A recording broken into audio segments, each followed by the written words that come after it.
तो बच्चों हम पढ़ रहे हैं आपकी 10th क्लास की जो सप्लीमेंट्री बुक है फुटप्रिंट्स विदाउट फीट, उसका चैप्टर नंबर 4 जिसका नाम है a question of trust. Question का मतलब होता है प्रश्न चिन्ह और ट्रस्ट का मतलब होता है भरोसा। कि ये जो चैप्टर है, इस चैप्टर का जो नाम है अ क्वेश्चन ऑफ ट्रस्ट क्यों रखा गया, यानी प्रश्न चिन्ह क्यों लगाया गया भरोसे के ऊपर। ऐसा क्या हुआ इस कहानी में, वो तो हमें इस कहानी को पढ़ने के बाद ही पता चलेगा। लेकिन जैसे कि हमने अपने इस पाठ का नाम रखा है ऑनर अमंग थीव्स, यानी एक सम्मान की स्थिति चोरों के बीच में। तो क्या कहानी है, कौन चोर है, क्या सम्मान की बात बीच में आ गई, वो तो देखने के लिए हम स्टार्ट करते हैं हमारा चैप्टर। उससे पहले थोड़ा सा आपको मैं इसका इंट्रोडक्शन दे देती हूँ कि हॉरेस डैनबी नाम के एक व्यक्ति हैं जिनकी ये पूरी की पूरी कहानी बताई है। वैसे तो वो बहुत ही सम्मानीय व्यक्ति हैं और ताले बनाने का और चाबियाँ बनाने का काम करते हैं, लेकिन साल में एक बार वो चोरी भी करते हैं। और चोरी किस लिए करते हैं, क्योंकि उनको वो जो पैसा आता है चोरी से वो सिर्फ इसलिए चाहिए क्योंकि उनको बड़ा शौक़ है रेयर और कॉस्टली बुक्स खरीदने का, यानी कि जो बहुत ही दुर्लभ किताबें हैं और बहुत महंगी किताबें हैं उनको खरीदना और उनको पढ़ने का शौक़ रखते हैं, बहुत शौकीन है, तो सिर्फ उसके लिए वो चोरी करते हैं। तो देखते हैं पूरी स्टोरी को, स्टार्ट करते हैं हम अपने चैप्टर को a question of trust. Everyone thought that Horace Danby was a good, honest citizen. यानी हर किसी को ये विश्वास था, हर कोई ये सोचता था कि ये हॉरेस डैनबी जो हैं, ये हमारे इस कहानी के मुख्य पात्र हैं, was a good, honest citizen, कि वो बहुत ही अच्छे, बहुत ही बढ़िया ईमानदार नागरिक हैं। He was about 50 years old, उनकी उम्र लगभग 50 साल की है इस कहानी में जो बताया गया है, एंड अनमैरिड, और वो शादीशुदा भी नहीं है। And he lived with a house keeper who worried over his health, और वो अपने साथ में एक हाउस कीपर जो उनका घर का ध्यान रखने वाली जो नौकरानी है उसके साथ रहते हैं, हाउस कीपर के साथ में, और जो कि हमेशा चिंता करती रहती है उनके स्वास्थ्य के बारे में। हेल्थ मतलब होता है स्वास्थ्य। सिटीजन यानी नागरिक और हाउस कीपर यानी गृह प्रबंधक, मैनेजर भी आप बोल सकते हो। In fact, he was usually very well and happy except for attacks of hay fever, यानी जो अगर उनके स्वास्थ्य की बात करें तो हम ऐसा कह सकते हैं, इन फैक्ट का मतलब होता है सचमुच, हेल्थ यानी स्वास्थ्य। अगर हम सचमुच उनके स्वास्थ्य की बात करें, he was usually very well and unhappy, usually यानी सामान्यतः वो उनका जो हेल्थ है वो हमेशा खुश रहते थे, एक्सेप्ट यानी बजाय इसके for attacks of hay fever, कि कभी कभी जब उनको परागजय जो ज्वर है, फीवर है एक अलग टाइप का, वो जब हो जाता था तभी वो थोड़ा बहुत अस्वस्थ होते थे, नहीं तो वो हमेशा स्वस्थ ही रहते थे।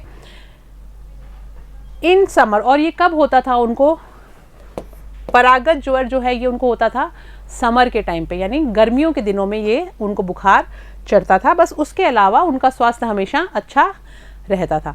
तो जो इनके घर में जो उनके घर का जो ध्यान रखने वाली जो लेडी हैं, उनको हमेशा उनके स्वास्थ्य की चिंता लगी रहती थी, क्योंकि उनको हमेशा गर्मी के मौसम में हे फीवर हो जाता था, यानी परागत ज्वर होता है, एक अलग डिफरेंट टाइप का बुखार होता है, वो हो जाता था। बाकी वो हमेशा स्वस्थ ही रहते थे। He made locks and was successful enough at his business. अब उनका बिजनेस क्या था, व्यवसाय क्या था, क्या वो क्या काम करते थे। ही मेड लॉक्स, वो ताले बनाने का काम करते थे, and was successful enough at his business to have 2 helpers, और उनका जो काम था वो इतना सफल था, यानी इतना अच्छा खासा वो कमा लेते थे कि वो 2 नौकरों को भी रखते थे जो उनको उनके काम में हेल्प करते थे। Yes, Horace डैनबी was good and respectable. तो हम कह सकते हैं कि हॉरेस डैनबी जो हैं वो एक बहुत ही अच्छे सम्मानीय व्यक्ति थे, बट नॉट कम्प्लीटली ऑनेस्ट, लेकिन हम ऐसे नहीं कह सकते कि वो ईमानदार थे। सम्मानीय थे, यानी समाज में उनको सम्मान मिला हुआ था क्योंकि वो अच्छा खासा काम करते थे, 2 नौकर भी रखते थे, एक उनके यहाँ पे उनका घर मैनेज करने के लिए एक लेडी भी थी, अनमैरिड थे, लेकिन ईमानदार नहीं थे। ईमानदार इसलिए नहीं थे क्योंकि आगे देखते हैं हम, 15 years ago Horace had served his first and only sentence in a prison, कि 15 साल पहले Horace had served his first and only sentence in a prison. Respectable मतलब होता है सम्मान योग्य, सेंटेंस मतलब होता है दंड, और प्रिजन का मतलब होता है कारागार, और सेफ यानी तिजोरी। तो इसलिए क्योंकि 15 साल पहले वो कारागार में रह चुके हैं, दंडित हो चुके हैं, उनको दंड मिल चुका है, सज़ा मिल चुकी है। सेंटेंस इन प्रिजन, प्रिजन मतलब कारागार, और सेंटेंस यानी दंड। वो 15 साल पहले दंड प्राप्त कर चुके हैं किसी चीज़ के लिए। Prison library, sentence in a prison library, और वो वहाँ पे जो वहाँ का जो पुस्तकालय था वहाँ पे उन्होंने वो दंड भोगा। He loved rare expensive books, और वहाँ पे रहते रहते जब उनको दंडित किया गया और जो कारागार की लाइब्रेरी थी वहाँ पे जब उन्होंने रहना शुरू किया तो धीरे धीरे उनको बहुत किताबों से लगाव हो गया। और कैसी किताबों से लगाव हुआ ये आपको क्वेश्चन पूछा जा सकता है। वो किताबें थी रेयर एंड एक्सपेंसिव, यानी कि बहुत ही दुर्लभ, बहुत मुश्किल से मिलने वाली। रेयर का मतलब होता है बहुत मुश्किल से मिलना, और एक्सपेंसिव यानी बहुत ही ज़्यादा कीमती, बहुमूल्य किताबें। So he robbed a safe every year, तो इसलिए वो रॉब करते थे यानी लूटते थे। रॉब्ड मतलब होता है लूटना, किसी भी तिजोरी को, सेफ यानी तिजोरी को लूटते थे। एवरी ईयर, और हर साल वो एक तिजोरी लूटते थे। ईच ईयर ही प्लान्ड केयरफुली, और हर साल वो बहुत अच्छी योजना बनाते थे, बहुत ही सावधानी से। केयरफुली यानी सावधानी से। Just what he would do, यानी कि वो क्या करने वाले हैं, चोरी वो कैसे करेंगे। Stole enough to last for 12 months की, इस तरह से वो चोरी करें कि उनको अच्छा खासा पैसा मिल जाए जो उनके पास 12 महीने तक रहे। यानी 12 महीने तक किताबों के बारे में जो कुछ भी वो करना चाहते थे, खरीदना चाहते थे, वो उसका भुगतान कर पाएँ। And secretly bought the books he loved through an agent, और उसके लिए वो जो किताबें थी वो बहुत महंगी और दुर्लभ किताबें थी, तो वो किसके माध्यम से खरीदते थे, एक एजेंट के माध्यम से खरीदते थे। एजेंट मतलब प्रतिनिधि, एक प्रतिनिधि के माध्यम से वो खरीदा करते थे। Now walking in the bright July sunshine, अब जुलाई का महीना है और बहुत ही चमकदार धूप निकली हुई है, सूरज की धूप में चलते हुए ही फेल्ट श्योर, उन्होंने इस चीज़ पे पूरा पक्का कर लिया that this year's robbery was going to be as successful as all the others। वो चलते चलते ये सोच रहे थे कि इस साल जो वो लूट करेंगे, यानी योजना बना रहे थे कि इस साल जो मैं लूट करूँगा वो भी उतनी ही सफल होगी as all the others, जैसे कि बाकी की जो मैंने अभी तक लूट करी हैं या चोरियाँ करी हैं वो हमेशा मेरी सक्सेसफुल रही हैं, मैं पकड़ा नहीं गया, बहुत सावधानी से वो चोरी करते हैं।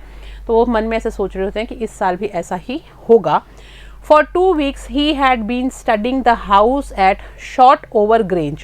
अब जिस घर में वो चोरी करने वाले थे वो जिस जगह पे था, उस घर का, उसका नाम है Shotover Grange।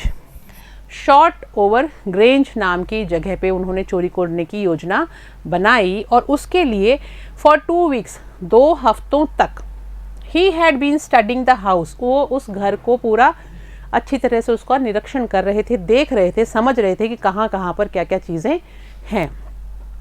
Looking at its room, उन्होंने उनके कमरों के बारे में जाना, उनको देखा। इट्स इलेक्ट्रिक वायरिंग, उसकी इलेक्ट्रिक वायरिंग कहाँ कहाँ से होके जा रही है वो भी देखी कि बिजली के तार कहाँ से कनेक्टेड हैं, घर के कमरे कैसे हैं। इट्स पाथ, उसमें कहाँ कहाँ पे रास्ते बने हुए हैं। एंड इट्स गार्डन, और यहाँ तक कि उसके गार्डन का भी बहुत ही अच्छे से मौका मुआयना उन्होंने किया, जाके देखा, जितना भी वो देख सकते थे, पता लगा सकते थे उसके बारे में। This afternoon the 2 servants who remained in the grange, आज दोपहर, दिस आफ्टरनून यानी जिस दिन वो चोरी करने की योजना बनाई थी उन्होंने, उस दिन दोपहर में जो उस घर में काम करने वाले जो 2 नौकर थे, who remained in the grange, वो जो कि उस ग्रेंज में रहते थे, यानी उस घर में जो रहते थे, while the family was in London, यानी कि उस घर की देखभाल करने के लिए वहाँ पे 2 नौकर रहते थे और एक नौकरानी भी थी। इस समय जो 2 नौकर रहते थे घर के अंदर, वो दोनों नौकर कहीं बाहर जाने की प्लानिंग कर रहे हैं, और ये जो घर है, ये जो परिवार है, ये सारा का सारा लंदन गया हुआ है, जिस घर में उन 2 नौकरों की हम बात कर रहे हैं। Had gone to the movies, वो कहाँ गए हैं, पिक्चर देखने, यानी मूवी देखने चले गए हैं, चलचित्र देखने चले गए हैं। Horace saw them go and he felt happy in spite of a little tickle, और अब उसने, हॉरेक्स ने जब उन दोनों नौकरों को बाहर जाते हुए देखा, पता भी कर लिया था उसने कि पिक्चर देखने जा रहे हैं, तो इसका मतलब काफ़ी देर तक ये नहीं आएंगे, तो तो हॉरेस सॉ देम गो, उसने उनको जाते हुए देखा, एंड ही फेल्ट हैप्पी, और वो काफ़ी खुश हो गए, इन spite of a little tackle, कि थोड़ी सी चुनचुनाहट के अलावा, चुनचुनाहट मतलब होता है, टिकल मतलब होता है चुनचुनाहट होना, खाली वो ही उनको थोड़ा सा हो रही थी, of hay fever in his nose, और किस चीज़ की चुनचुनाहट थी, क्योंकि उनको हे फीवर, बुखार जो था, परागत जो ज्वर था वो हो जाता था, तो उसमें उनको नाक के अंदर थोड़ी गुदगुदी सी होती थी, कुछ इस तरह का इन्फेक्शन होता था, तो सिर्फ वो हो रहा था, उसके अलावा वो काफ़ी खुश थे और हैप्पी थे कि चलो ये दोनों जो नौकर हैं ये बाहर जा रहे हैं।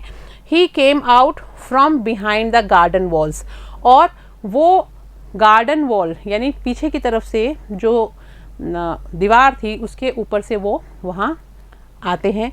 His tools carefully packed in a bag on his back, और उसके जो औजार हैं वो बहुत ही सावधानी से उन्होंने अपने पीछे टांग रखे हैं। तो बच्चों, हमने देखा कि जो हॉरेस डैनबी हैं वो पूरा का पूरा अच्छी तरह से निरीक्षण कर लेते हैं उस घर का जहाँ उनको चोरी करनी होती है, और फिर वो ये भी देखते हैं कि उस घर में काम करने वाले जो दो नौकर हैं वो दोनों नौकर उस घर की देखभाल करते थे, क्योंकि वो जो परिवार था वो सारा का सारा लंदन में शिफ्ट हो गया था, किसी काम के लिए बाहर गया हुआ था, वापस भी उस परिवार को आना था, लेकिन ये लोग उस मकान की देखभाल करते थे। और आज दोपहर में ये दोनों नौकर मूवी देखने चले जाते हैं। जब वो मूवी देखने चले जाते हैं तो हॉरेस को मौका मिल जाता है चोरी करने का। वो बड़े खुश होते हैं उनको जाते हुए देख के, बस उनके नाक में थोड़ी चुनचुनाहट हो रही होती है, यानी क्योंकि उनको हे फीवर का असर हो रहा होता है, जिसके कारण उनको नाक में थोड़ी गुदगुदी सी, कुछ जुकाम में जैसे आपको फील होता है उस तरह का थोड़ा सा अनईजीनेस थी, बाकी वो कोई दिक्कत नहीं थी। तो वो जैसे ही नौकर बाहर जाते हैं, ये भी गार्डन के पीछे दीवार से गार्डन के अंदर आ जाते हैं, और पीछे उनके हिज टूल्स केयरफुली पैक्ड, और उनके जो औजार हैं वो बहुत सावधानी से उन्होंने अपनी पीठ पे टांग रखे होते हैं एक बैग में। There were about 15,000 pounds worth of jewels in the Grange safe. अब वो जो ग्रैंज जो घर है उसका नाम जो है, उसकी जो सेफ है यानी उसकी जो तिजोरी है उसके अंदर, यानी ग्रैंज की जो तिजोरी है उसके अंदर देयर वॉज अबाउट 15,000 पाउंड्स, लगभग 15,000 पाउंड की कीमत के उसमें ज्वेल्स यानी गहने रखे हुए थे। If he sold them one by one he expected to get at least 5,000। वो ऐसा सोचते हैं कि अगर मैं एक एक करके भी इनको बेचूंगा तो मुझे लगभग 5,000 पाउंड तो मिल ही जाएंगे। एक्सपेक्टेड का मतलब होता है ऐसे उम्मीद करना, उन्होंने ऐसे सोचा था। वर्थ यानी कीमत का, एक्सपेक्टेड यानी अपेक्षित। इंटरेस्टिंग का मतलब होता है रोचक, सेल यानी बिक्री, और ऑटम का मतलब होता है पतझड़। आगे देखते हैं। To get at least 5,000 enough to make him happy for another year. सो उनको लगा कि कुछ पूरा जो साल अभी उनको पूरा निकालना है, उसके लिए उनके पास लगभग 5,000 पाउंड पैसे तो हो ही जाएंगे। 15,000 की कीमत है, 5,000 में वो बिक ही जाएंगे एक एक करके। There were 3 very interesting books coming up for sale. और उनके दिमाग में क्या चल रहा होता है कि 3 बहुत ही मज़ेदार रुचिपूर्ण जो किताबें हैं वो भी बिकने के लिए आने वाली हैं। इंटरेस्टिंग यानी बहुत ही मज़ेदार, इंटरेस्टिंग जिसमें वो रुचि रखते थे। Books coming up for cell, वो किताबें आने वाली हैं बिकने के लिए इन द ऑटम, पतझड़ के मौसम में। Now he would get the money he wanted to buy them. और अब वो उन पैसों को प्राप्त कर लेंगे जो उन किताबों को ख़रीदने के लिए उनको चाहिए। और कहाँ से प्राप्त करेंगे? इस घर में चोरी करके, यहाँ के ज्वेल्स को चोरी करेंगे और इन गहनों को बाहर बेच देंगे। तो तिजोरी का भी उनको पता था, गहने कितनी कीमत के हैं ये भी उन्होंने पता कर रखा था। He had seen the housekeeper hang the key to the kitchen door on a hook outside. उन्होंने देखा कि जो हाउसकीपर है, जो घर का ध्यान रखने वाले जो है, उन्होंने हैंग का मतलब होता है टांगना, टांग दिया था चाबी को to the kitchen door on a hook side. Kitchen का जो रसोई का जो दरवाज़ा था उसके हुक में, यानी उसके एक साइड में एक जगह बनी हुई थी जहाँ पे उन्होंने उस चाबी को टांग दिया था घर के बाहर। He put on a pair of gloves, took the keys.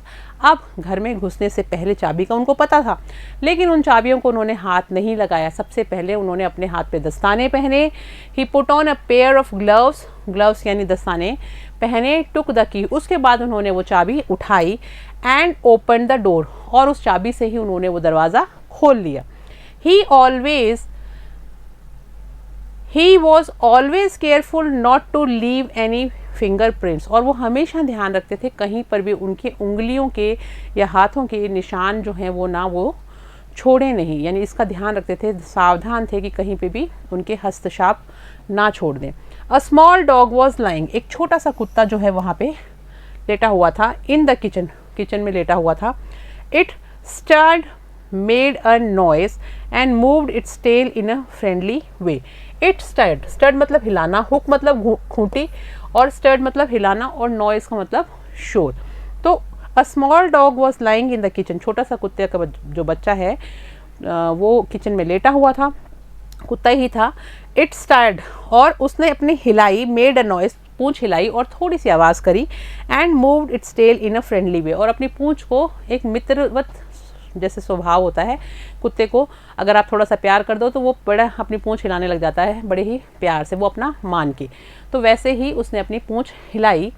All right Sheri, Horace said as ही पास, और वहाँ से जाते हुए, गुजरते हुए हॉरेस ने उसको थोड़ा सा प्यार किया और कहा कि ठीक है शेरी, ठीक है। उसको उसका नाम भी पता था डॉग का कि शेरी नाम का कुत्ता है वो, तो उसने उसके नाम से जब बोला, कुत्ते को जब हम नाम से बोलते हैं, प्यार करते हैं, तो वो भी हमारे से वैसे ही व्यवहार करता है, मित्रवत। तो वो भी एकदम दोस्ताना अंदाज में पूंछ हिलाता है। और फिर वहाँ से हॉरेस आगे चलते हैं।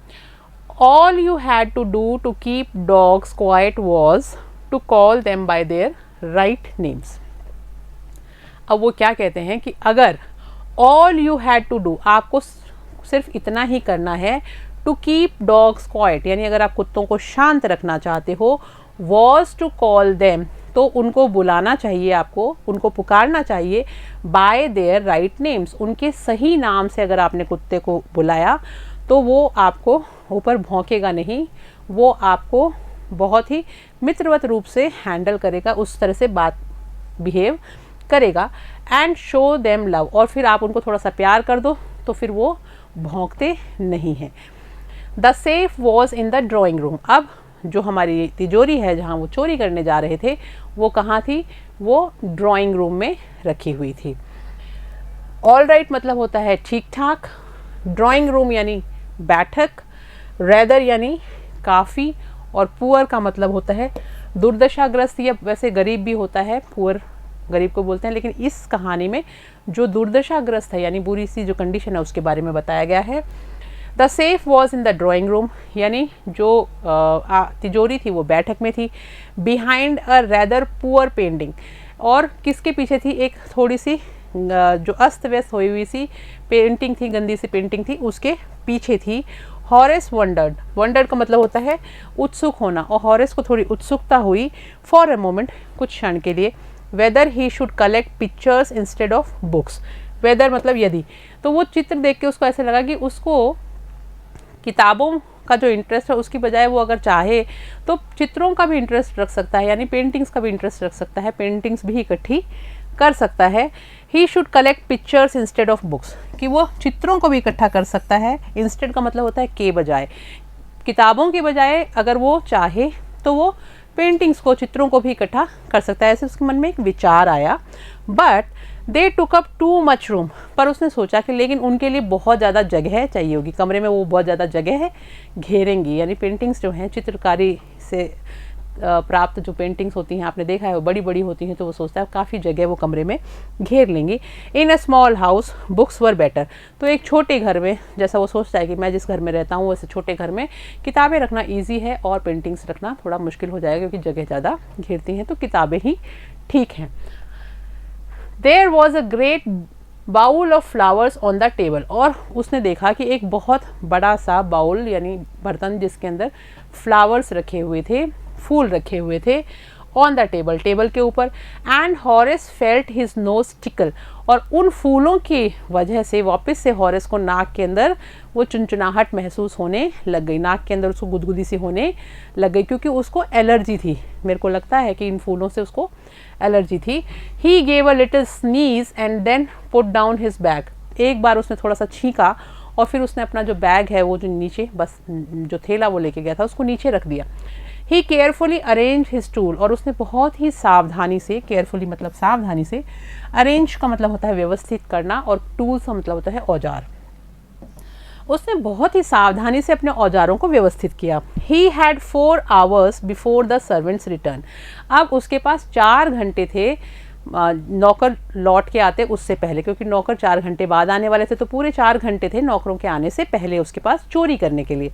The safe was not going to be hard to open, और तिजोरी जो है उसको खोलना उसके लिए मुश्किल नहीं था, क्योंकि वो ताला बनाने का काम करता था, तो उसका हाथ बहुत साफ था, वो ताले को देखते ही पहचान लेता था कैसे खुलेगा, क्या उसका तरीका हो सकता है, तो उसको ज़्यादा टाइम नहीं लगेगा, 4 घंटे तो बहुत हैं, उसने ऐसा सोचा। After all he had lived with locks and safes all his life.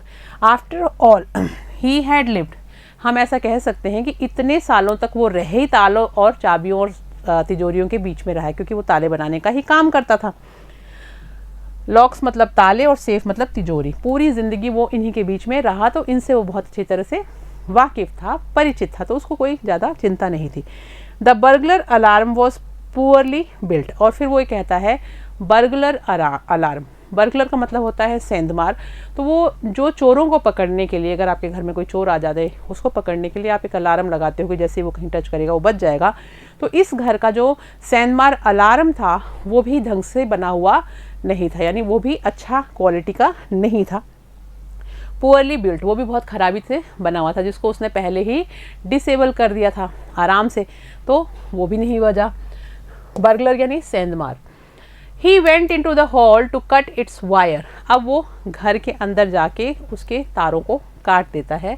He came back and sneeze loudly, वापस आता है तो वापस से वो एक बार छींकता है बहुत ज़ोर से, as the smell of the flowers come to him again, क्योंकि उन फूलों की जो खुशबू है वो उसको वापस उसके नाक तक जब पहुँचती है और वो उनको सूंघता है तो उसको वापस से छींक आती है। जैसे एलर्जी में होता है कोई चीज़ की, जिस चीज़ से हमें एलर्जी हो हम उसके पास जाते हैं तो हमें छींकें आने लग जाती हैं, किसी को परफ्यूम से होती है, किसी को किसी खुशबू से होती है, किसी को खाने पीने की चीज़ों से होती है, तो यहाँ पर इसको हे फीवर हो जाता था, यानी परागत ज्वर होता था, और कुछ फूलों की खुशबू से उसको बारी बारी छींकें आ रही थी। How foolish people are when they own valuable things, और वो कहते हैं कि कितने मूर्ख होते हैं, हाउ फुलिश कितने मूर्ख होते हैं लोग, when they own valuable things, जब उनके पास बहुत ज़्यादा कीमती चीज़ें हुआ करती हैं, उनके मालिक होते हैं वो। हॉरेस थॉट, हॉरेस के दिमाग में ऐसा विचार आया। A magazine article had described this house, एक पत्रिका जो थी उसके अंदर एक आर्टिकल आया था, यानी आर्टिकल का मतलब होता है कुछ लिखा हुआ होता है किसी चीज़ के बारे में, तो उस आर्टिकल में इस घर के अंदर का पूरा चित्र दिया हुआ था और बताया हुआ था कि कौन सी चीज़ कहाँ रखी गई है। उसी आर्टिकल में ये भी बताया गया था, हैड डिस्क्राइब्ड, उसने इस चीज़ को वर्णित किया था, दिस हाउस, इस घर के पूरे चित्र को, giving a plan of all the rooms, जिसने पूरे कमरों का प्लान उसको बता दिया, क्योंकि हर कमरे को उसमें आर्टिकल में दिखाया गया था, तो इसके लिए बहुत इजी हो गया। And pictures of this room, और इस कमरे का जो चित्र है वो भी उस मैगजीन के आर्टिकल में दिखाया गया था। The writer had even mentioned that the paintings hid a safe, और यहाँ तक कि जिस आर्टिकल को लिखा गया था उसका जो लेखक था, लिखने वाला था, उसने उस आर्टिकल में ये भी बताया था, हैज़ मैंशनड यानी इस चीज़ का जिक्र किया था, that the painting hid a safe, कि ये जो पेंटिंग लगाई हुई है इसके पीछे एक तिजोरी भी है। तो किसी को भी जो भी उस आर्टिकल को पढ़ता उसको पता चल जाता कि तिजोरी कहाँ पर है। ऐसे तो नहीं पता चलता, लेकिन क्योंकि हॉरेस डेनबी जहाँ पे भी चोरी करता था उसकी पूरी निगरानी रखता था, पूरा उसका निरीक्षण करके आता था, उसके बारे में पूरी जानकारी पहले प्राप्त कर लेता था, तो इसने जब उसके बारे में ढूंढना शुरू किया तो उसको ये आर्टिकल भी सामने आया जिसमें सारे घर की उसको चित्र पता चल गए, कौन सी जगह क्या रखा है ये सब पता चल गया, और इस कमरे का भी उसका चित्र देखा उसने कि जहाँ पे लेखक ने ये बताया था कि ये जो पेंटिंग है इस पेंटिंग के पीछे तिजोरी भी है, तो उसको पता था कि तिजोरी कहाँ है। आर्टिकल यानी लेख, मेंशन यानी उल्लेख, तो उस जगह पे पूरा उस आर्टिकल के अंदर बताया गया था, उस उल्लेख किया गया था कि कहाँ पर वो तिजोरी रखी गई है। But Horace found that the flowers were hindering him in his work, तो वो जो लेख के कारण उसको पता तो चल गया, उस आर्टिकल का मतलब होता है लेख, उस लेख के कारण उसको ये तो पता चल गया कि पेंटिंग के पीछे तिजोरी है। लेकिन उस जगह पर Horace found that the flowers were hindering him in his work, कि उसके काम के अंदर थोड़ी उसको परेशान कर रहे थे वो जो फूल थे वो, क्योंकि उन फूलों की खुशबू से उसको बारी बारी छींके आ रही थी, क्योंकि उसको थोड़ा बहुत हे फीवर होया हुआ था। हिंडर यानी बाधा डालना, तो वो उसको परेशान कर रहे थे, उसको रुकावट डाल रहे थे चोरी करने में, मतलब उसको बारी बारी छींके आ रही थी। He buried his face in his handkerchief, तो बरिड का मतलब वैसे तो दफनाना होता है, लेकिन इसमें उसने क्या किया, हैंकरचीफ यानी हैंकी से अपना जो चेहरा है उसको ढक लिया, ताकि वो सीधा डायरेक्ट उसके नोज़ तक वो जो परागकण है उन फ्लावर्स के या जो खुशबू है वो ना पहुँचे और उसको छींके ना आए। तो हैंकरचीफ का मतलब होता है रुमाल से उसने अपना चेहरा ढका। Then he heard a voice से फ्रॉम द डोरवे, तभी उसको एक आवाज़ सुनाई दी, और वो आवाज़ कहाँ से आई थी, डोरवे, जो जहाँ पे दरवाज़ा था उसका जो रास्ता था वहाँ से उसको एक आवाज़ सुनाई दी। What is it, कि ये क्या है, मतलब जो वो बारी बारी छींक रहा था उसके लिए किसी ने उससे पूछा कि ये क्या है। अ कोल्ड, क्या ये जुखाम है या फिर ये एक परागज ज्वर है, यानी दो चीज़ें उससे पूछी आवाज़ ने जो सुनाई दी उसने कि ये क्या है, मतलब तुम्हें क्या हुआ है, तुम्हें जुखाम हुआ है या परागज ज्वर हुआ है, कोल्ड हुआ है या हे फीवर हुआ है। बिफोर ही कुड थिंक, इससे पहले कि वो कुछ सोच पाता, हॉरेस सेड, हॉरेस के मुंह से जवाब निकला, हे फीवर, कि मुझे अभी परागज ज्वर होया हुआ है। And found himself sneezing again, और उसने अपने आप को वापस से छींकते हुए पाया। फाउंड यानी पाना, अगेन यानी दोबारा उसको छींके चालू हो गई। अब आप ये सोचिए कि हमने स्टार्टिंग में देखा कि हॉरेस डैनबी जब घर में घुसा तो वो ताले को खोल के घुसा था, और उस घर में सिर्फ 2 नौकर रहते थे जो कि मूवी देखने के लिए गए थे, तो घर में तो कोई होना ही नहीं चाहिए था। तो ये आवाज़ कहाँ से आई, चलिए देखते हैं कहाँ से आई। बरिड यानी छिपाया, और डोरवे यानी द्वार मार्ग। द वॉइस वेंट ऑन, दोबारा से वो आवाज़ चालू रही, आवाज़ दोबारा आई। You can cure it with a special treatment, कि तुम एक विशेष तरह के इलाज के द्वारा इसको ठीक कर सकते हो। स्पेशल यानी विशेष, ट्रीटमेंट यानी इलाज, कि तुम इसको एक विशेष इलाज के द्वारा ठीक कर सकते हो। You know if you find out just what plant gives you the disease, तुम जानते हो, यू नो मतलब तुम जानते हो, इफ़ यू फाइंड आउट कि अगर तुम पता लगा लो, just what plant gives you the disease, कि अगर तुम्हें ये पता चल जाए कि किस पौधे के कारण तुम्हारे को ये बीमारी जो है ये होती है, बारी बारी छींकें चालू हो जाती हैं, I think you would better C a doctor, मुझे ऐसा लगता है कि तुम्हें जाके किसी चिकित्सक को दिखाना चाहिए, किसी डॉक्टर को दिखाना चाहिए। If you are serious about your work, अगर तुम अपने काम के बारे में बहुत ज़्यादा संजीदा हो, सीरियस हो यानी बहुत सीरियसली करते हो अपने काम को, बहुत संजीदगी से करते हो, तो सबसे पहले तुम डॉक्टर को दिखा के आओ। I heard you from the top of the house just now, I heard you, मैंने तुम्हारे को सुना, यानी तुम्हारी आवाज़ छींके जो है वो सुनी, from the top of the house just now, कि घर के ऊपर वाले कमरे में से, यानी घर के ऊपर से अभी अभी मैंने तुम्हारी जो आवाज़ें सुनी। और आवाज़ किस चीज़ की थी, हॉरेस बोल तो कुछ नहीं रहा था, उसने सिर्फ उसको छींके आ रही थी, यानी छींकों की आवाज़ें सुन के कोई उसके पास आ गया। रीड एंड फाइंड आउट, अब अभी तक हमें ये नहीं पता चला है कि वो आवाज़ें कहाँ से आई, किसने पूछा, कौन था जो उससे ये प्रश्न कर रहा था। रीड एंड फाइंड आउट, अब हम पढ़ते हैं और पता लगाते हैं। Who is speaking to Horace Danby, जैसा कि मैंने आपसे कहा कि अब हम देखेंगे कि कौन बात कर रहा था हॉरेस डैनबी से। Who is the real culprit in the story, और इस कहानी में मेन जो कल्प्रिट है, गुनहगार है, वो कौन है, वो अब हम आगे देखेंगे। आप लोगों को भी अगर कुछ समझ में आ रहा हो तो आप लोग कमेंट बॉक्स में, तो चलिए हम देखते हैं कि आखिर में कौन है मेन गुनाहगार। इस चैप्टर में आगे पढ़ते हैं। It was a quite kindly voice, ये बहुत ही शांत और बहुत ही, क्वाइट मतलब होता है शांत, और काइंडली यानी बहुत ही दयालु तरह की आवाज़ थी। But one with firmness, firmness यानी मोड़ देना है, अडिग रहना, लेकिन जैसे कोई बहुत ही अडिगता से बोलता है उस तरह से बोला जा रहा था। A woman was standing in the doorway, और वहाँ पर एक औरत, एक महिला खड़ी हुई थी दरवाजे के सामने, दरवाजे वाले रास्ते पे। And Sheri was rubbing against her, और शेरी वो जो कुत्ता था जिसके बारे में हमने स्टार्टिंग में देखा, जिसको हॉरेस डैनबरी ने शेरी नाम से बुलाया था और प्यार किया था, वो रगड़ रहा था, यानी अपने आप को उस लेडी से थोड़ा सा उसके पाँव के पास रगड़ रहा था, यानी थोड़ा उसको प्यार करते हुए अपने आप को उसने उससे टच कर रहा था। शी वॉज यंग, और वो जो महिला थी वो जवान थी, क्वाइट प्रिटी और काफ़ी खूबसूरत थी, and was dressed in red, और उसने लाल रंग के कपड़े पहन रखे थे, उसकी पोशाक जो थी वो लाल रंग की थी।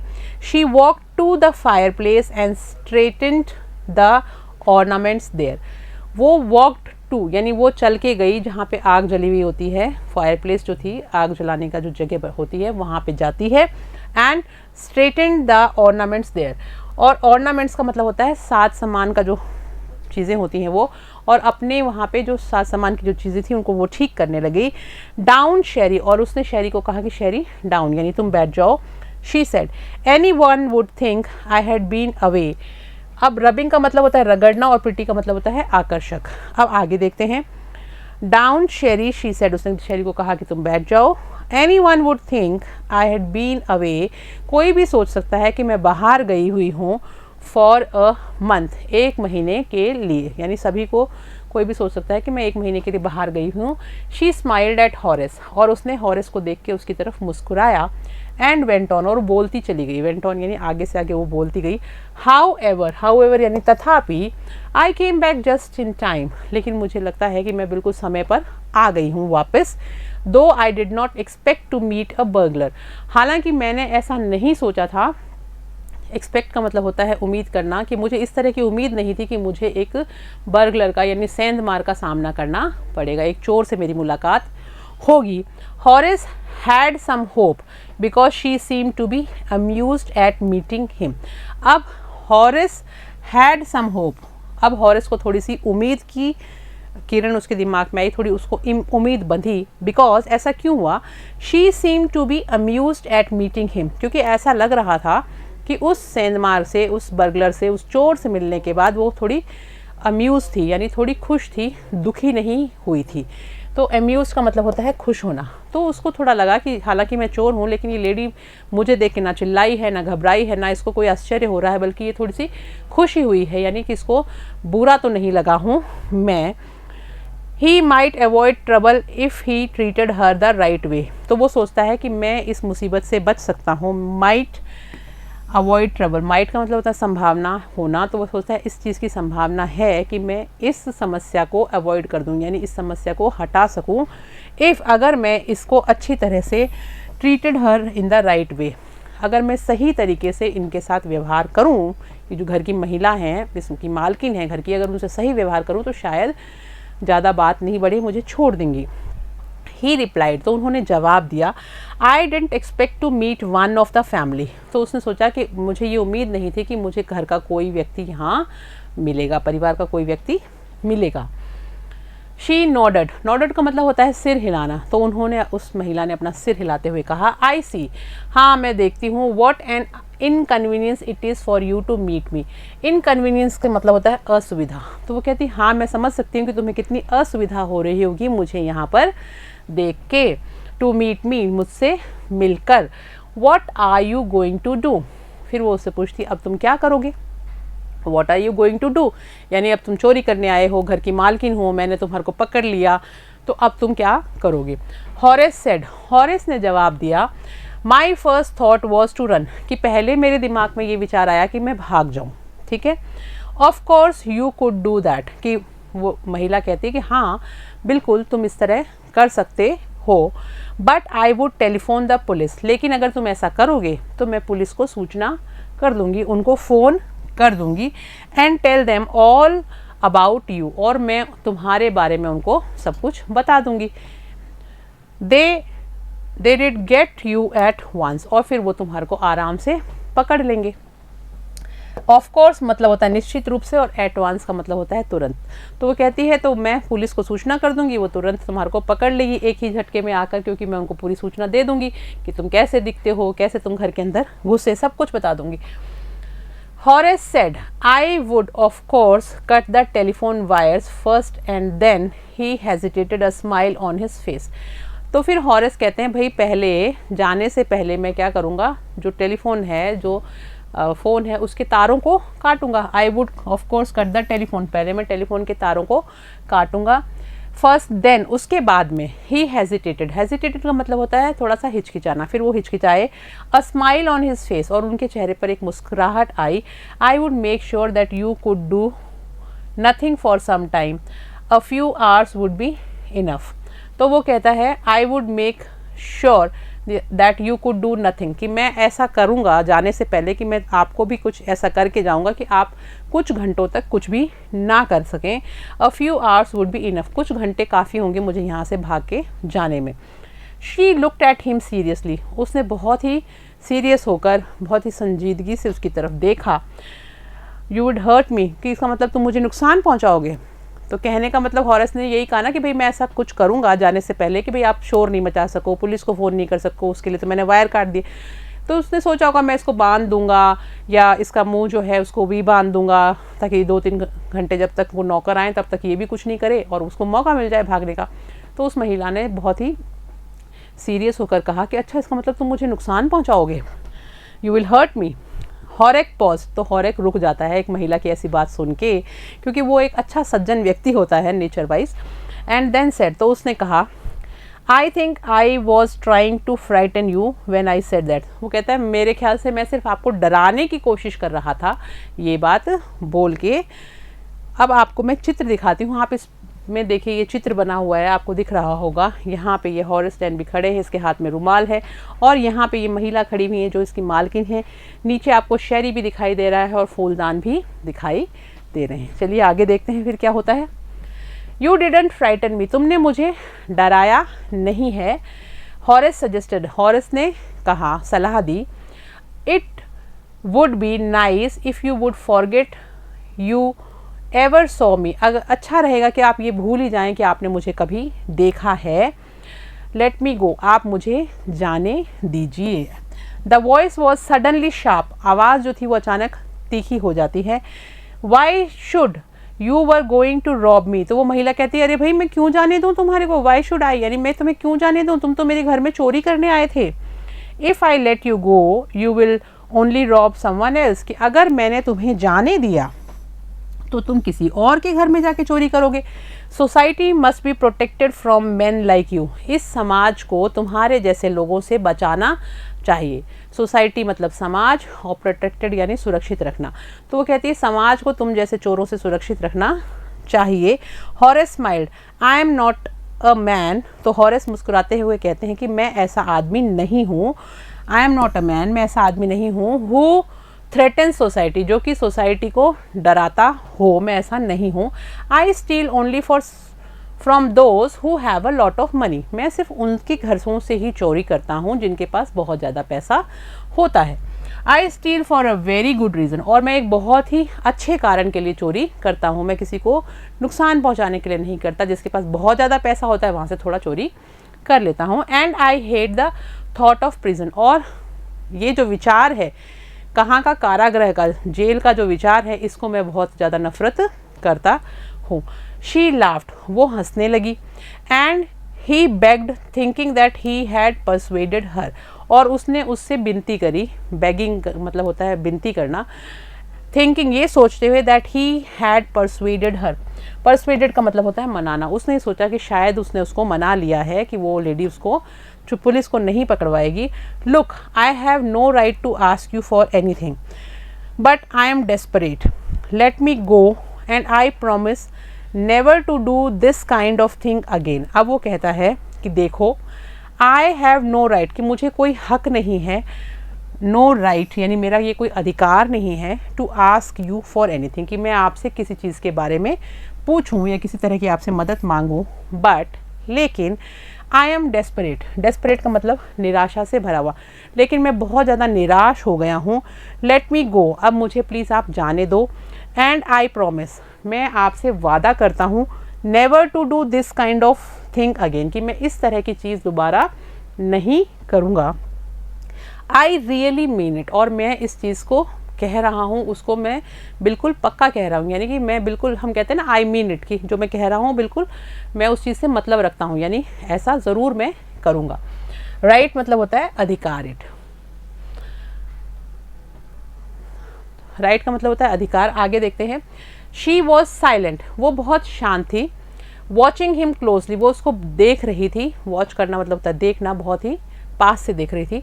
देन शी सेड, फिर उसने कहा, you are really afraid of going to prison aren't you, तुम्हें वास्तव में जेल जाने से डर लगता है। प्रिजन यानी जेल, और अफ्रेड का मतलब होता है जाना, तो तुम्हें वास्तव में जेल जाने से डर लगता है, आरंट यू, क्या नहीं लगता। She came over to him, वो उसके पास आती हैं। शेकिंग हर हेड, अपना सिर को थोड़ा हिलाते हुए।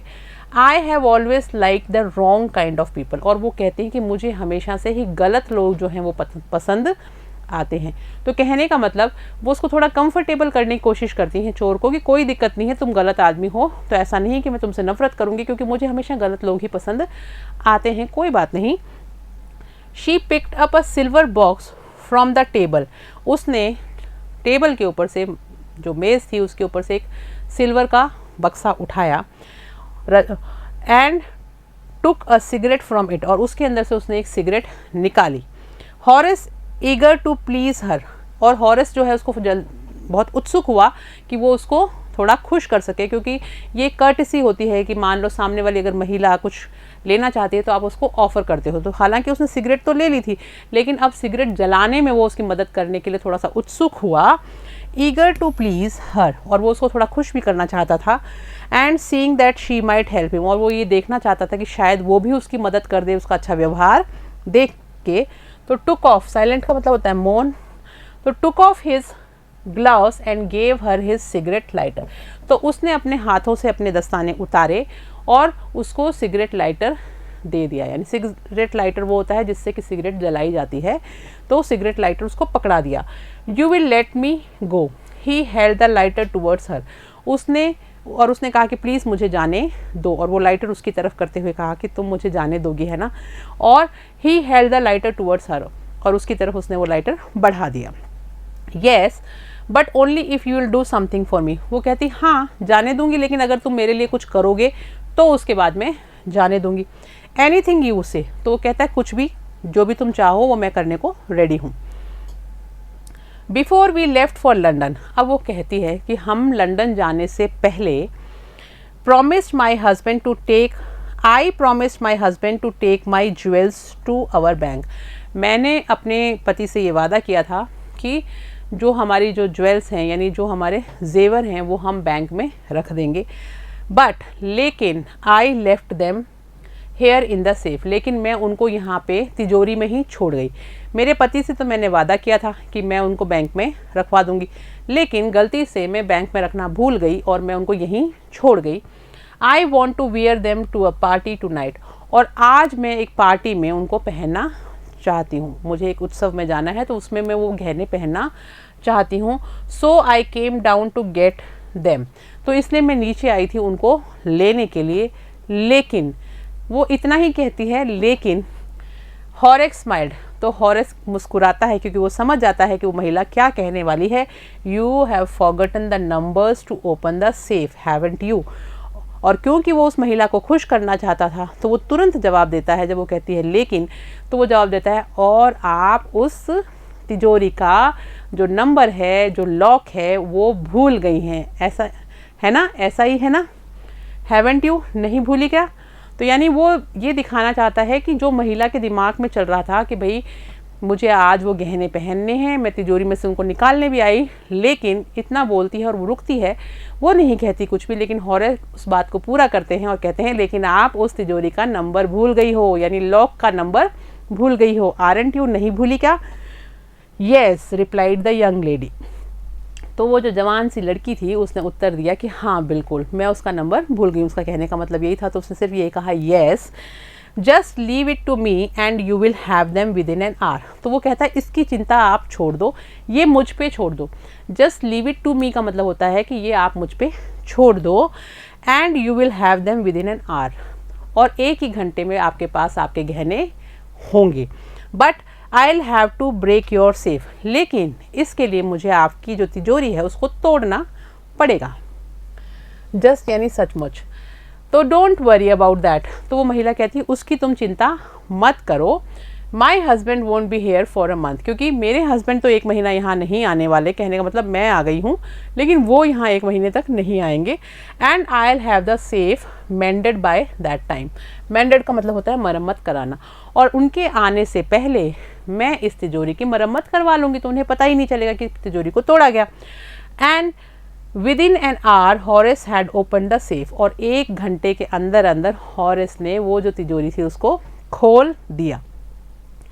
गिवन हर द ज्वेल्स, और उसने वो जो गहने थे वो उस महिला को दे दिए। एंड गॉन हैप्पीली अवे, और फिर वो बड़े खुशी खुशी वहाँ से चला गया। तो बच्चों यहाँ तक तो हमने देखा कि किस तरह से उसने उस महिला की मदद कर दी, वो पकड़ा भी नहीं गया, उस महिला ने उस पर दया भी दिखाई और उसको छोड़ दिया। आगे देखते हैं क्या होता है। For 2 days he kept his promise to the kind young lady. 2 दिन तक तो उसने अपना वादा जो था उस दयालु महिला से जो करके आया था उसको निभाया कि भाई वो चोरी नहीं करेगा। On the morning of the 3rd day, लेकिन तीसरे दिन की सुबह, however he thought of the books, जब उसने उन किताबों के बारे में सोचा, he wanted and he knew he would have to look for another safe. उसको वो चाहिए थी और उसके लिए उसको क्या करना पड़ता, किसी दूसरी तिजोरी की तलाश करनी पड़ती। लुक फॉर मतलब होता है पता लगाने की कोशिश करना, तो अब उसको पता लगाना पड़ेगा किसी और नई तिजोरी के बारे में। क्यों? क्योंकि तिजोरी लूटेगा तभी पैसे आएंगे और तभी किताबें खरीद पाएगा। रॉबरी यानी डाका। But he never got the chance, लेकिन उसको ये मौका मिला ही नहीं, कभी भी उसको ये मौका नहीं मिला दोबारा दूसरी तिजोरी लौटने का। टू बिगिन हिज प्लान, कि वो अपना इस योजना को शुरू भी कर सके, ऐसा मौका ही उसको नहीं मिला। By noon a policeman had arrested him. क्यों? क्योंकि दोपहर तक उसको पुलिस वाले ने गिरफ्तार कर लिया था। For the jewel robbery at Short Over Grange, और किस चीज़ के लिए किया था गिरफ्तार?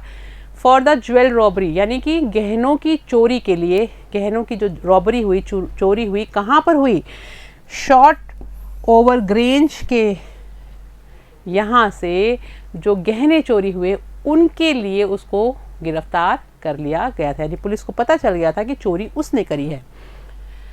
His fingerprints for he had open the safe without gloves. क्यों पुलिस उस तक पहुंची? क्योंकि जो उसने बिना ग्लव्स पहने पूरी सेफ को खोला था, तिजोरी को खोला था, क्योंकि उसने अपने ग्लव्स कब निकाले थे? जब उस महिला को उसने लाइटर पकड़ाया था, और अब उसके हाथों में ग्लव्स थे ही नहीं, और उसी से उसने पूरी तिजोरी को खोला। तो उसके निशान जो थे वो सब जगह पे हो गए थे, were all over the room, पूरे कमरे में उसके हाथों के निशान थे। And no one believed him when he said, और उसका किसी ने भी विश्वास ही नहीं किया। बिलीव्ड हिम यानी विश्वास नहीं किया उसका।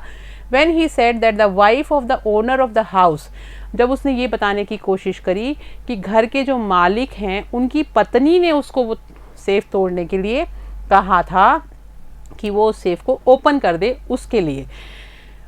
Open the safe for her, the wife herself, a grey haired sharp tongued woman of 60 said that the story was nonsense। अब देखिए यहाँ पे ये लाइन बहुत ज़रूरी है, द वाइफ हरसेल्फ। अब उस घर की जो महिला थी, अब देखिए वो महिला खुद कहती है अ ग्रे हेयर्ड, यानी उसके जो बाल थे वो सफ़ेद हो चुके थे, ग्रे हेयर की वो लेडी थी। शार्प टंग वुमेन ऑफ 60, और उम्र उसकी कितनी है? 60 साल, लगभग 60 साल की सफ़ेद बालों वाली बूढ़ी जो महिला है वो तेज़ जबान वाली, शार्प टंग यानी तेज़ जबान वाली, नॉनसेंस यानी बकवास। तो तेज़ जबान वाली जो महिला थी लगभग 60 वर्ष की, उसने उसको कहा कि उसने खुद कहा कि that the story was nonsense, कि ये जो कहानी सुना रहा है ये सब बकवास है, कि इस तरह की कोई बात ही नहीं हुई। तो अगर ये महिला उस घर की रियल मालकिन थी जो 60 साल की है, जिसके बाल ग्रे हो चुके हैं, तो वो महिला कौन थी? Horace is now the assistant librarian in the prison. अब उसको पुलिस पकड़ के ले जाती है, और आज के दिन अभी हॉरेस जो है वो क्या कर रहा है? हॉरेस वहाँ पर असिस्टेंट का काम कर रहा है, लाइब्रेरियन है, असिस्टेंट लाइब्रेरियन है उसी कारागृह में जहाँ पे उसको पुलिस पकड़ के ले गई। असिस्टेंट यानी सहायक, लाइब्रेरियन लाइब्रेरियन यानी पुस्तकालयाध्यक्ष। तो वो असिस्टेंट यानी सहायक लाइब्रेरियन बन गया है, कहाँ पे, जेल में। ही often thinks of the charming clever young lady, वो प्राय, ऑफन यानी प्राय, थिंक्स मतलब होता है सोचता रहता है, of the charming clever young lady, उस charming clever and young lady, 3 चीज़ें बताई है उसके बारे में। ऑफन मतलब प्राय, चार्मिंग मतलब होता है उस रोचक, जवान और चतुर, रोचक, चतुर और जवान महिला के बारे में वो ज़रूर सोचता रहता है। Who was in the same profession as he was, अब वो महिला कौन थी, अब उसको पता चल गया कि वो महिला भी एक चोर ही थी, जो उस घर में चोरी करने आई थी, जो उसके बाद में उस घर में घुसी थी, और उसने बहुत ही चालाकी से हॉरिस को यूज़ किया और हॉरिस से तिजोरी तुड़वा भी ली, चोरी कर लिए गहने और चली भी गई और किसी को पता भी नहीं चला उस खूबसूरत चतुर चोर के बारे में जो एक महिला थी। और पकड़ा कौन गया, हॉरिस पकड़ा गया। तो हॉरिस कई बार उस महिला के बारे में सोचता है जिसकी क्वालिटीज़ हैं कि वो बहुत ही चार्मिंग, क्लेवर और यंग थी, यानी बहुत ही रोचक, चालाक और जवान खूबसूरत महिला थी, और जो उसी के प्रोफेशन में थी, यानी वो भी एक सेम प्रोफेशन, यानी वो भी एक चोर थी। As he was and who tricked him, और जिसने उसको फंसा दिया था। ट्रिक्ड हिम यानी उससे छल किया था, उसको फंसा दिया था। He gets very angry when anyone talks about honour among thieves, तो अब उसको बहुत गुस्सा आता है अगर कोई भी ये कहता है कि चोरों के बीच में भी एक सम्मान होना चाहिए, यानी एक चोर दूसरे चोर का सम्मान करता है, ऐसा अगर वो सुनता है तो उसे बहुत गुस्सा आता है। लेकिन उसको इस बात पे गुस्सा क्यों आता है, क्योंकि उसको तो जेल भिजवाने वाली एक खुद चोर थी और उसने इस चीज़ का ध्यान ही नहीं रखा कि उनके बीच में भी कोई डिग्निटी होनी चाहिए, एक चोर को दूसरे चोर का सम्मान करना चाहिए। लेकिन इस कहानी में ऐसा नहीं हुआ। वो जो दूसरी जो महिला थी जो खुद चोर थी, उसने इसका सम्मान नहीं किया बल्कि इसको फंसा दिया, और आज ये जेल में बैठा सही सब चीज़ें सोच रहा है। तो अगर चोरों के बीच में सम्मान की बात आती है तो इनको बहुत गुस्सा आता है हॉरिस डेनबी को कि ये बिल्कुल गलत है, क्योंकि वो शिकार हो चुके हैं इस तरह की परिस्थिति का। तो बच्चों, कैसा लगा आपको ये कहानी सुन के? इसीलिए हमने इस पार्ट को नाम दिया था ऑनर अमंग थीव्स, यानी चोरों के बीच में भी एक सम्मान होना चाहिए, जो नहीं हुआ। और हमें कहानी के अंत में आके पता चला कि ऐसा क्यों कहा गया है, किस तरह से बेचारा जो हॉरिस डेनबी जो चोर था वो फंस गया किसी महिला चोर के द्वारा। तो आई होप बहुत ही रोचक और इंटरेस्टिंग कहानी थी, आपको बहुत अच्छी लगी होगी। आप इसको दोबारा पढ़िएगा और क्वेश्चन आंसर्स भी करते रहिएगा। हम मिलते हैं नेक्स्ट क्लास में इसके क्वेश्चन आंसर्स के साथ में।